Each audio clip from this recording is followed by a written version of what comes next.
Why manual operations don't scale? Let's start with that. Manual operations suffer from human error. So as humans, we tend to make mistakes, wrong entry, typos, pressing the wrong buttons at the wrong time, unplugging the wrong cables, all kinds of things. Also, the response times is very slow, high mean time to repair.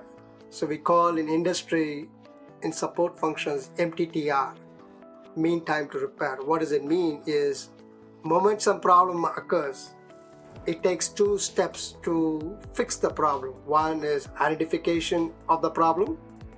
Another one is going and fixing the problem.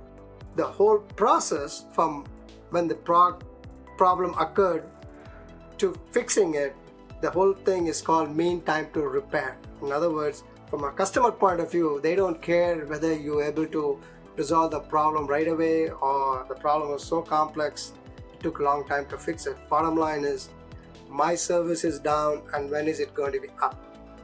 Operational fatigue and inconsistent decisions. This is obviously tied to humans. Operators are run by human beings, and based on the background, they make decisions based on the knowledge. Some people make decisions without all the information. Some people may overanalyze information and thereby delaying the decision-making process. So it's a complex aspects. And networks have to operate 24/7 and humans don't. So you need to have rotation of people who can cover 24/7 time frame expectations of a network. This is where automation automatically fills the gap. Event-driven automation is the first step of this whole automation evolution. It's a simple one. You trigger, condition, and action. For example, trigger can be a high CPU usage detected. Condition, if it is sustained for 5 minutes, the action is scale out the service or add additional CPU or reduce the service usage or service consumption, something like that. This is the foundation of modern OSS automation. Workflow automation, the engine of operations.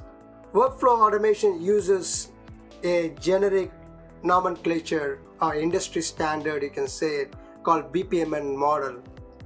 It's called Business Process Model and Notation, where the industry sort of agreed on how to define various steps of the process and make it consistent so everybody can follow some nomenclature associated with that. And obviously tools are being developed to create that environment and incorporate it. This helps you to orchestrate a multi-step process and can be done without a lot of technical knowledge. Business users can do it because they understand the business. For example, provisioning, ticketing, fault handling, change management. All of these processes are complex within an operator environment, and these workflows can be coordinated between humans and machines and make this process a viable one. They ensure consistency, repeatability, and compliance. So when 2 persons look at the process, they can get an understanding, an agreement, yep, this makes sense, or we need to change this. This particular activity or steps has changed over time. In fact, within a company, usually you will have multiple processes to do the same function because of different regions, because acquisition of another company who have done things a little bit differently, and it takes time for you to integrate it, all kinds of variations. The next is policy-driven automation, consistency at scale. This is where define thresholds, compliance, rules, intent, guardrails are put in place. Policies ensures automation behaviors predictably. I'll repeat. Policies ensures automation behaves predictably.